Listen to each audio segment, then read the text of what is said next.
Hello, नमस्कार, good morning. मैं मानसी जैन अपने यूट्यूब चैनल पर आप सबका स्वागत करती हूँ। प्यारे बच्चों, कैसी चल रही है आप सबकी तैयारी? आई होप आप सबकी तैयारी बहुत अच्छी चल रही होगी।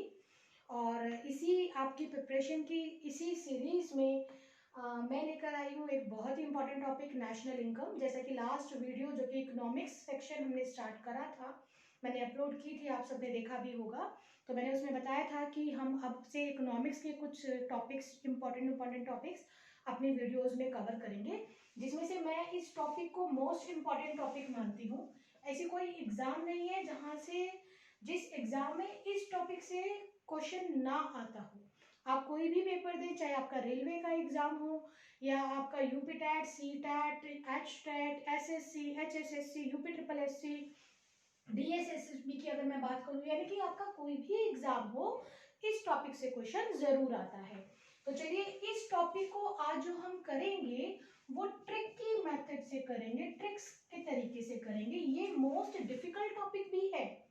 बहुत सारी किताबों में तो ये टॉपिक दिया ही नहीं हुआ है, और जिनमें दिया हुआ है उनमें इस तरह से इलाबोरेट नहीं किया हुआ कि आपको इजीली समझ में आ जाए। इसलिए आज हम इस टॉपिक को ट्रिक्स के तरीके से करेंगे, ट्रिकी मेथड से करेंगे, ताकि आपको इजीली ये टॉपिक याद हो जाए। तो चलिए स्टार्ट करते हैं अपना टॉपिक, नेशनल इनकम, राष्ट्रीय आय, मोस्ट इंपॉर्टेंट टॉपिक। इस टॉपिक को समझने के लिए बच्चों आपको तीन बातें समझनी पड़ेगी। सबसे पहले मैं आपका बेस बना दूंगी, बेस बन जाएगा तो कोई भी क्वेश्चन गलत नहीं होगा। तीन बातें समझनी पड़ेगी। अगर वो तीन बातें आपको समझ में आ गई तो ये टॉपिक आपके लिए बहुत ही इजी हो जाएगा। देखो, तीन बातें कौन सी है?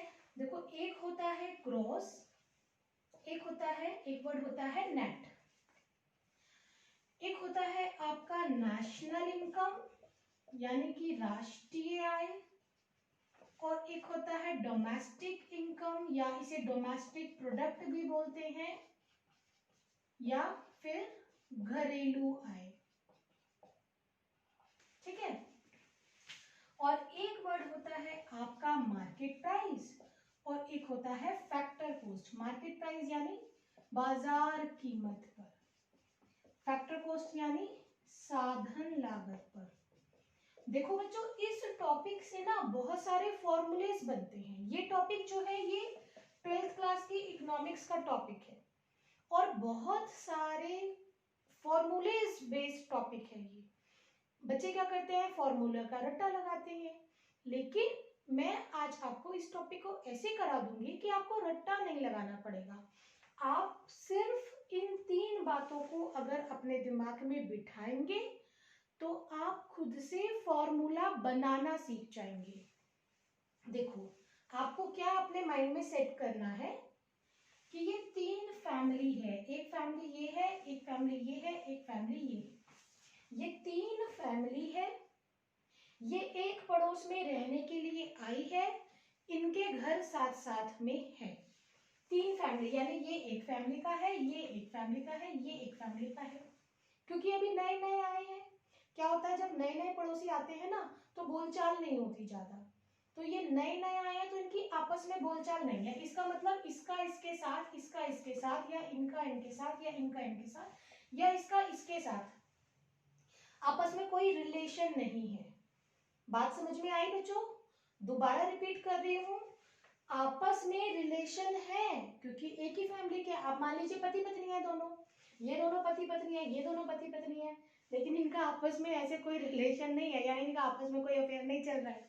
ठीक है, ये एक दूसरे को लिंक करते हैं, इनका आपस में कोई लेना देना नहीं है। सिर्फ आप ये बात अपने दिमाग में बिठा लीजिए। ठीक है। अब देखो, अब आपको फर्स्ट बात क्या है, आपको ये पता होना चाहिए फैमिली के मेंबर कौन कौन है। ये दोनों एक फैमिली के, ये दोनों एक फैमिली के। फर्स्ट पॉइंट हो गया ये। सेकंड पॉइंट है कि इनमें आपको ये ध्यान देना है कि इनमें कौन ज्यादा है कौन कम है। ये ज्यादा है, ये कम है, ये ज्यादा है, ये कम है, ये ज्यादा है, ये कम है। यानी कि ये होता है सकल और ये होता है शुद्ध। अब आप मुझे एक बात बताइए, हम किसी डेयरी वाली शॉप पे जाते हैं घी लेने के लिए, हम कहते हैं भैया एकदम शुद्ध घी हो, एकदम शुद्ध घी हो, कोई मिलावट नहीं होनी चाहिए, यानी कि उसमें से इम्प्योरिटीज जो अशुद्धता है वो निकली हुई हो, एकदम शुद्ध आप लेते हैं। ऐसे भी समझ लीजिए कि हम जैसे सपोज कोई फैक्ट्री है और वो फैक्ट्री वाला अपना प्रॉफिट निकलवाता है, तो वो कहता है भाई नेट प्रॉफिट बताओ कितना हुआ, अपने सीए को कहता है नेट प्रॉफिट बताओ, यानी सब कुछ खर्चे काट कूट के जो बचा। इसका मतलब कि शुद्ध क्या होता है, यानी शुद्ध, अगर मैं सकल को ऐसे समझो बेटा, देखो सकल को और शुद्ध को दोनों को एक तराजू में रख लो, तो कौन सा भारी होगा कौन सा हल्का होगा, ऐसे अपने माइंड में बिठाओ। इन दोनों को तराजू में रखोगे तो ये भारी होगा ये हल्का होगा, यानी सकल भारी होगा शुद्ध हल्का होगा। इसका क्या मतलब निकलता है कि अगर आपको शुद्ध दिया हुआ है और कहे सकल बनाओ, शुद्ध दिया हुआ है क्वेश्चन में, कह रहा है कि सकल निकालो, तो सकल निकालने के लिए शुद्ध के अंदर कुछ ना कुछ जोड़ेंगे, समझे बात को। शुद्ध को सकल बनाने के लिए शुद्ध में कुछ ना कुछ जोड़ेंगे, कुछ वैल्यू जोड़ेंगे, तभी तो वो क्या बनेगी, सकल। और सकल अगर दिया हुआ है और कहता है कि शुद्ध निकालो, तो हमें कुछ ना कुछ माइनस करना पड़ेगा, सकल में से कुछ ना कुछ माइनस करेंगे, घटाएंगे, तभी तो वो क्या बनेगा, शुद्ध बनेगा। तो इन दोनों के बीच जो ये रिलेशन बनाता है उसे कहते हैं हम डेप्रिसिएशन, घिसावट व्यय, या इसे बोला जाता है मूल्यह्रास, नीचे लिख देते हैं, या इसे बोला जाता है मूल्यह्रास या घिसावट व्यय। कुछ भी आ जाता है एग्जाम में, घिसावट व्यय भी बोल देते हैं, डेप्रिसिएशन भी बोल देते हैं, मूल्यह्रास भी बोल देते हैं। अब देखो ऐसे समझो, नेट को अगर ग्रॉस बनाना है तो डेप्रिसिएशन को ऐड करना पड़ेगा, ग्रॉस से अगर नेट पे आना है तो हम ग्रोस को नेट पे लाना है, कम कर रहे हैं, ज्यादा को कम बना रहे हैं, तो डेप्रिसिएशन को क्या कर देंगे, माइनस कर देंगे। ये बात अगर समझ में आ गई ना, तो इसी से आपके बहुत सारे काम इस चैप्टर के अंदर होंगे। ऐसे ही इसे समझ लीजिए। देखो घरेलू आय क्या होता है, घरेलू आय होता है एक देश की घरेलू सीमा में एक वित्तीय वर्ष में जो कुल वस्तुओं और सेवाओं का उत्पादन होता है उसकी मार्केट प्राइस को, उसके बाजार मूल्य के जोड़ को घरेलू आय कहते हैं। घरेलू आय क्या होता है कि वित्तीय वर्ष में आपकी देश की घरेलू सीमा में जो कुल वस्तुएं और सेवाएं बनी है ना, उनका जो बाजार मूल्य है, अंतिम बाजार मूल्य है, उसके जोड़ को घरेलू आय कहते हैं। अब राष्ट्रीय आय क्या होता है, राष्ट्रीय आय होता है हमारी घरेलू आय में जब विदेशों से काम कर रहे जो भारतीय हैं, जो विदेशों में काम कर रहे हैं, उनके द्वारा भेजी गई इनकम जब जोड़ दी जाती है तो घरेलू आय क्या बन जाती है, राष्ट्रीय आय। जनरली एग्जाम में ये इस तरह से एनएलपी करके लिखा हुआ आता है, यहीं से क्वेश्चन आता है, और इसको जीडीपी लिखा हुआ आता है। अभी मैं इन्हें भी समझाऊंगी, एक बार हम बेस कर लेते हैं, ठीक है। तो इसलिए मैं इसे अभी रफी कर देती हूँ ताकि आप कंफ्यूज ना हो। देखो डोमेस्टिक घरेलू यानी कम है, राष्ट्रीय ज्यादा बड़ी है, विदेशों से आई इनकम भी इसमें जोड़ते हैं तो ये ज्यादा है। इसका मतलब क्या, इनके बीच के रिलेशन को कौन बनाता है, एनएफआई, यानी कि घरेलू आय और राष्ट्रीय आय के बीच का जो रिलेशन है वो कौन बनाता है, एनएफआई। इसका मतलब अगर आपको डोमेस्टिक को नेशनल में बदलना है तो एनएफआईए को जोड़ना पड़ेगा, अगर आपको नेशनल को डोमेस्टिक पे लाना है तो एनएफआईए को माइनस करना पड़ेगा। सिर्फ यही जो बातें मैं बता रही हूँ ना, सिर्फ यही दिमाग में बिठाने वाली है। मैं आपको प्रॉमिस करती हूँ कि आपका कोई भी क्वेश्चन गलत नहीं हो सकता, सिर्फ ये बातें दिमाग में बिठा लो, ठीक है। चलो आगे देखो, ऐसे ही साधन लागत, बाजार कीमत। सपोज पानीपत की फैक्ट्री में कंबल बना, फैक्ट्री में बना, ठीक है, और उस कंबल को बनाने की लागत आई 500 रुपए। अब वही कंबल आसाम में बिक रहा है, वही कंबल कलकत्ता में बिक रहा है, तो बताओ बच्चों क्या 500 में बिक रहा होगा? कुछ ना कुछ उसके अंदर ऐड होगा ना, कुछ ना कुछ और प्राइजेस उसमें उसके अंदर ऐड हो जाएंगे। इसका मतलब कि ये कम है, ये तो 500 हुआ, फैक्ट्री के अंदर बना है, ये ज्यादा है, मार्केट में जब वो चीज पहुंचेगी तो ज्यादा कीमत में मिलेगी। तो फैक्टर कॉस्ट को अगर मार्केट प्राइस बनाना होगा तो कुछ ना कुछ जोड़ना पड़ेगा। मार्केट प्राइस को अगर फैक्टर कॉस्ट निकालनी होगी तो कुछ ना कुछ माइनस करना पड़ेगा। तो इन दोनों के बीच का रिलेशन कौन बनाता है? NIT। NIT क्या होता है? शुद्ध अप्रत्यक्ष कर, नेट इनडायरेक्ट टैक्स। अब सिर्फ ये बातें हैं बेटा जो अगर आप समझ लोगे तो 101% आपको ये टॉपिक एकदम क्लियर हो जाएगा, और इससे आसान इस टॉपिक को समझाने का कोई तरीका नहीं है। एक बार आप इसका स्क्रीनशॉट ले लीजिए, फिर मैं अब आपको ये समझाऊंगी नेक्स्ट स्टेप पर कि यह इन बातों से फॉर्मूले कैसे बनते हैं, ये जो बातें हैं इनसे क्वेश्चन कैसे बनते हैं। ठीक है, तो एक बार आप स्क्रीनशॉट ले लीजिए।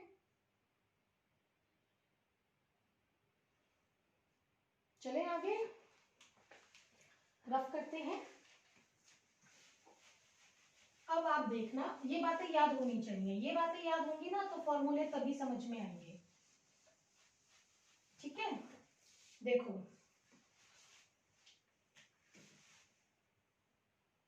GDP, NDP, GNP, NNP। अभी मैं इसको सिर्फ फैक्टर कॉस्ट पे ले रही हूँ, ठीक है, सिर्फ इसको फैक्टर कॉस्ट पे ले रही हूँ, और अभी फैक्टर कॉस्ट पे ही ले लेते हैं ताकि कंफ्यूजन ज्यादा क्रिएट ना हो। देखो GDP at factor cost, GDP at factor cost, इसको बोलते कैसे हैं? इंग्लिश में अगर पढ़ते हैं, इंग्लिश मीडियम वाले स्टूडेंट अगर देखेंगे तो इसको बोलते हैं gross domestic product at factor cost, net domestic product at factor cost, gross national product at factor cost, net national product at factor cost. Hindi में कैसे बोलते हैं? देखो हिंदी में जब इसकी क्वेश्चन में आता है ना तो पूरा लंबा लंबा बड़ा बड़ा लिखा आता है, हिंदी में बोलते हैं तो पीछे से शुरू करते हैं। देखो कैसे बोलते हैं? साधन लागत पर सकल, ग्रोस का मतलब सकल घरेलू उत्पाद, दोबारा रिपीट कर रही हूँ, साधन लागत पर सकल घरेलू उत्पाद, इसको कैसे बोलते हैं? साधन लागत पर शुद्ध, ये एन क्या है? शुद्ध घरेलू उत्पाद, ये क्या होगा? साधन लागत पर। अब आप लोग ट्राई करके देखिए, आप लोग बोलिए, कमेंट बॉक्स में लिखिए मुझे कि इसे क्या बोलेंगे? साधन लागत पर, ग्रोस से क्या बनेगा? सकल, और ये क्या है? National product. ये देखो तीन जो मैंने वहां पे फैमिली लिखी थी ना, वो तीन फैमिली आपको यहाँ पे दिखाई देगी, वो यहाँ पे दिखाई देगी। ये जो आगे वाला वर्ड होगा वो ग्रोस या नेट होगा, पीछे वाला जो वर्ड होगा वो डोमेस्टिक प्रोडक्ट या नेशनल प्रोडक्ट होगा, और उसके लास्ट वाला प्रोडक्ट या तो फैक्टर कॉस्ट होगा या फिर यहाँ पर मार्केट प्राइस लिखा होगा। ये यहीं से क्वेश्चन आता है और यही बातें बस आपको समझ में आनी चाहिए। ठीक है, चलो आगे देखो। देखो GDP at FC he actual में हमारी घरेलू आय होती है। अगर आपको वो ये दे दे ना एग्जाम में, ये ना दे और कहे घरेलू आय बताओ, ये ना दे, बोले घरेलू आय निकालो, तो घरेलू आय का मतलब ही क्या होता है? जीडीपी एट एफसी निकालो। अगर आपको कहे राष्ट्रीय आय निकालो तो ये राष्ट्रीय आय होती है हमेशा, यानी राष्ट्रीय आय निकालो इसका मतलब हमें क्या निकालना है? एनएनपी एट एफसी निकालना है। अच्छा, जो और छोटे मोटे एग्जाम होते हैं उनमें तो डायरेक्ट पता है क्या पूछ लेते हैं? इसकी एनडीपी एट एफसी में एन का अर्थ क्या है, जेएनपी एट एफसी में एफसी का क्या मीनिंग है, एनपी का क्या मीनिंग है, ऐसा भी एग्जाम में क्वेश्चन आ जाता है। कुछ बच्चे सोचते हैं ये नेशनल है, पता ही नहीं होता, तुक्का मार कर आते हैं, जबकि बहुत आसान है अगर टॉपिक को समझा है तो देखो इसको कैसे करना है। देखो भाई, अब अगर मैं आपको कहूं जीडीपी एट एफसी, ठीक है, जीडीपी एट एफसी, ये आपको क्या करनी है? फाइंड जीडीपी, ये जो मैंने यहाँ पे 4 पॉइंट लिखे हैं ना, 1 2 3 4, ये आपको फाइंड करने हैं, राइट। अच्छा, गिवन क्या है आपको, तो देखो यहाँ पे आपको गिवन है NDP एट FC। देखो आपको गिवन क्या है भाई, आपको गिवन है NDP एट FC। अब वो आगे आपको 4 ऑप्शन देगा ABCD, जिसमें इसमें लिखा होगा क्या जोड़ा जाए या क्या घटाया जाए कि क्या बन जाए ये। जब भी ऐसा फॉर्मूला बेस्ड क्वेश्चन आए तो आपको क्या करना है, या हिंदी में दिया होगा, ये तो जैसे मैंने इंग्लिश में लिखा है ना, हिंदी में दिया होगा मूल्यह्रास, बाजार कीमत, साधन लागत, ऐसे दिया होगा, ठीक है, यानी फुल फॉर्म दी होगी, एब्रीविएशन नहीं दी होगी। तो देखो अब आपको क्या करना है, जब भी ऐसा क्वेश्चन आए आपको क्या देखना है कि 3 फैमिली में से कौन सी फैमिली सेम सेम है। देखो ये सेम है, ये सेम है, इसका मतलब इनकी लड़ाई नहीं हो रही, ये ओके है। ये भी सेम है, ये सेम है, मतलब इस परिवार में भी सब कुछ ठीक ठाक चल रहा है, कोई गड़बड़ी नहीं है।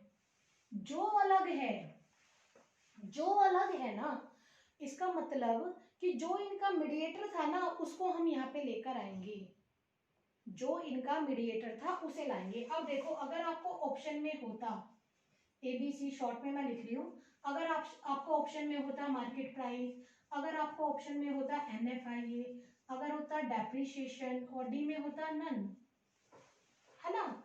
तो देखो इससे आपको क्या बात क्लियर हो गई, मैं आपको सिखा रही हूँ कि क्वेश्चन कैसे आएंगे। इससे देखो आपको ये बात क्लियर हो गई कि देखो इस इनका मीडिएटर कौन था, फैक्टर कॉस्ट और मार्केट प्राइस के बीच का, यहाँ पे NIT आएगा। इनका मीडिएटर कौन था, NIT नहीं आ सकता क्योंकि ये सेम सेम है, ये भी डेप्रिसिएशन है, ये भी डेप्रिसिएशन है, इनका मीडिएटर NFIA था, ये भी नहीं आ सकता। जो वैल्यू अलग है इसका मतलब कि इसको इसमें कन्वर्ट करना है हमें। नेट, ध्यान देना, ध्यान से सुनना, हमें नेट से ग्रोस पर जाना है, हमें नेट से ग्रोस पर जाना है, कम को ज्यादा बनाना है। कम को ज्यादा बनाएंगे तो जोड़ेंगे या घटाएंगे, बताओ, प्लस करेंगे या माइनस करेंगे। कम से ज्यादा बनाना है, यानी कुछ ना कुछ इसके अंदर जोड़ना पड़ेगा, और इन दोनों के बीच का मीडिएटर कौन होता है, डेप्रिसिएशन। यानी देखो ये बन गया फॉर्मूला, यानी इसमें जब डेप्रिसिएशन जोड़ दिया जाएगा तो हमें ये मिल जाएगा। क्लियर एकदम। ऐसे ही अब हमें सपोज ये दिया हुआ है और यहां हमें दे दिया NNP FC। अब कहता है ये फाइंड करो, देखो मैंने लिखा था कि ये फाइंड करना है, कहता है ये निकालो, ये ज्ञात करो, फाइंड करो, ज्ञात करो, निकालो, कुछ भी वर्डिंग हो। ये गिवन है, ये दिया हुआ है, ये दिया हुआ है, तो इसका मतलब देखो ये N है, ये भी N है, इसको नहीं छेड़ना। ये FC है, ये भी FC है, सेम सेम है, तो यानी इनका मीडिएटर नहीं आएगा, यानी इसे भी नहीं टच करना, नहीं छेड़ना। अब देखो ये अलग अलग है, ये अलग अलग है ना, ये अलग अलग है, इसका मतलब इनका मीडिएटर आएगा, और इनका मीडिएटर कौन होता है, NFIA होता है। अब NFIA को तो बुला लिया, लेकिन ये नहीं समझ में आ रहा कि प्लस करें या माइनस करें। तो देखो नेशनल को डोमेस्टिक पे लाना है, ध्यान से सोचो, बिल्कुल बहुत बारीकी से मैं समझा रही हूँ, क्वेश्चन गलत नहीं होना चाहिए बच्चों आपका। नेशनल को डोमेस्टिक पे लाना है, ज्यादा को कम बनाना है। अगर आप ज्यादा को कम करोगे, ज्यादा को कम करोगे तो घटाओगे ना, यानी इसमें से, राष्ट्रीय में से जब आप NFIA घटा दोगे तो आपको क्या मिल जाएगी, डोमेस्टिक प्रोडक्ट, घरेलू आय। क्लियर। आगे देखो, इन दोनों को भी देख लो। अब इसमें मैं पीछे की तरफ चेंज करके देखते हैं। देखो अब यहाँ पे उसने हमें दिया है जो कि गिवन है, गिवन वैल्यू जो है वो ये है, ठीक है। अब कहता है अब निकालो, ये गिवन है, देखो ये क्या बन रहा है, ये अपने आप में एक फॉर्मूला बन रहा है। ऐसे ऐसे कम से कम इस टॉपिक के 12-13 फॉर्मूले हैं, लेकिन ये सिर्फ 3-4 बातें हैं, जो मैंने 3 बातें बताई हैं, उन्हीं से ही ये 12-13 फॉर्मूले बनते हैं। देखो GNP एट MP। अब देखो क्या इसको टच करेंगे, सेम सेम है, टच नहीं करेंगे। क्या इसे टच करेंगे, सेम सेम है, टच नहीं करेंगे। ये अलग अलग है, ये अलग अलग है, तो इनका मीडिएटर आएगा। बुलाओ भाई इनके, इसके मीडिएटर को बुलाओ। इनका मीडिएटर कौन था, NiT। आ गया NiT। अब क्या देखना है कि प्लस आएगा या माइनस आएगा। प्लस आएगा या माइनस आएगा, तो देखो MP को FC में कन्वर्ट करना है, बाजार को साधन यानी कम की तरफ जाना है। कम की तरफ जाना है तो क्या कर देंगे भाई, माइनस कर देंगे। ऐसे ही ये देखो, अब ये तो क्या दी होती है, जनरली हमको ना GDP दी होती है, एग्जाम में यही क्वेश्चन आता है। घरेलू आय दी होती है, घरेलू आय को राष्ट्रीय आय बनाना होता है। ठीक, तो देखो ये सेम है, ये सेम है, नो चेंज, नहीं चेंज करेंगे। अब इसमें देखो ये अलग अलग है और ये भी, यानी अब इसमें कोई दो मीडिएटर आएंगे। ध्यान देना, दो चीज अलग अलग है ना, ये ग्रोस है, ये नेट है, ये डोमेस्टिक प्रोडक्ट है, ये नेशनल प्रोडक्ट है। यानी अब दो फैमिलीज में लड़ाई हो रखी है, दो में लड़ाई हो रखी है, तो दो के मीडिएटर उनका जो लड़ाई वाला मैटर है उसको सॉल्व करने के लिए आएंगे। तो ग्रोस का मीडिएटर कौन होता है, डेप्रिसिएशन। नेशनल प्रोडक्ट और डोमेस्टिक प्रोडक्ट का मीडिएटर कौन होता है, NFIA। ठीक है, अब देखना है कि प्लस करें या माइनस करें। तो ग्रोस को नेट पे लाओगे, माइनस करोगे। डोमेस्टिक को नेशनल बनाओगे, डोमेस्टिक को नेशनल कम से ज्यादा की तरफ, तो प्लस करेंगे। डोमेस्टिक को नेशनल बनाने के लिए NFIA को प्लस करेंगे। तो देखो यही सब क्वेश्चन एग्जाम में होते हैं, यही सब क्वेश्चन होते हैं, इन्हीं से निकलता है। कभी इनकी फुल फॉर्म पूछ लेता है, तो कभी पूछ लेता है मूल्य ह्रास इनकी, या हिंदी करके दे देता है मूल्य ह्रास को जोड़ा जाए या मूल्य ह्रास को घटाया जाए। इस तरह के क्वेश्चंस होते हैं। इस टॉपिक को आप ध्यान से समझें, अपनी कॉपी में उतारें, लास्ट ईयर के क्वेश्चंस करके देखें, तो आपको ये जो आज की वीडियो है वो बहुत ही हेल्पफुल लगेगी। ठीक है, एक बार मैं NFIA थोड़ा सा बता देती हूँ। मैंने बताया था NFIA क्या होता है, net factor income from abroad, विदेशों से प्राप्त, विदेशों से प्राप्त शुद्ध साधन आय। जो विदेशी बाहर काम कर रहे हैं, देखो इसको कैसे याद करेंगे आप। देखो सपोज ये इंडिया है, कुछ इंडिया के लोग सिटीजन्स बाहर विदेशों में काम, ये शेष विश्व है, वर्ल्ड है, बाहर काम कर रहे होते हैं। कुछ विदेशी इंडिया में काम कर रहे होते हैं, तो जो इंडिया में काम कर रहे होते हैं वो यहाँ से पैसा कमाकर अपने देश में भेजते हैं, जो बाहर काम कर रहे होते हैं वो बाहर से पैसा कमाकर इंडिया में भेजते हैं। इन दोनों का जो डिफरेंस होता है उसे कहते हैं विदेशों से प्राप्त शुद्ध साधन आय, इंग्लिश में बोलते हैं NFIA। जब हम अपनी घरेलू आय में NFIA को जोड़ देते हैं तो वो हमारी क्या बन जाती है, राष्ट्रीय आय बन जाती है। ठीक है, एक क्वेश्चन और यहाँ से आता है जो कि उसमें आया हुआ था आपका, अभी मैंने देखा था लेटेस्ट एचटेट के एग्जाम में, एचटेट TGT में आया हुआ था कि प्रति व्यक्ति आय क्या होता है, प्रति व्यक्ति आय। ठीक है, अब प्रति व्यक्ति आय से मैं अगर आपसे पहले एक बात पूछूं कि भाई आप देखो प्रति व्यक्ति आय, इसका फॉर्मूला पूछ लेता है सीधा सीधा एग्जाम में, इसको बोलते हैं पर कैपिटा इनकम। अगर आप देखोगे तो एचटेट के लास्ट टाइम जो एचटेट हुआ था उसके TGT SS में आया हुआ था प्रति व्यक्ति आय क्या होता है। और बहुत सारे एग्जाम में, ऐसा नहीं कि सिर्फ इसी में, SSC में ये क्वेश्चन आ चुका है, पुलिस के एग्जाम में, दिल्ली पुलिस में ये क्वेश्चन आ चुका है, तो मैक्सिमम एग्जाम के अंदर ये क्वेश्चन आपको मिलेगा। प्रति व्यक्ति आय क्या होता है, राष्ट्रीय आय की हमारी कंट्री की आय कितनी है अपॉन में जनगणना, नेशनल इनकम अपॉन में टोटल पॉपुलेशन, उससे क्या निकल जाती है, पर कैपिटा इनकम निकल जाती है। ये फॉर्मूला आप याद रखिएगा। ठीक है, चलिए आज के लिए इतना ही। आई होप आपको मेरी वीडियो बहुत पसंद आई होगी। मैं आपको ये बिल्कुल नहीं कहने वाली हूँ बच्चों कि आप मेरे वीडियो को लाइक करो, आप सब्सक्राइब करो, क्योंकि मुझे एक बात पता है, अगर आपको मेरी वीडियो बिल्कुल यूजफुल लगी है, अगर आपको लगा है कि मेरी वीडियो आपको एग्जाम में 1 नंबर दिलाएगी और कहीं ना कहीं मेरी वीडियो ने आपका आज नेशनल इनकम का डाउट क्लियर करा है, तो आई एम 100% श्योर आपके हाथ खुद नहीं रुकेंगे, अपने आप आपके हाथों से चैनल सब्सक्राइब भी होगा, मेरी वीडियो लाइक भी होगी और डेफिनेटली आप इसे शेयर भी करेंगे।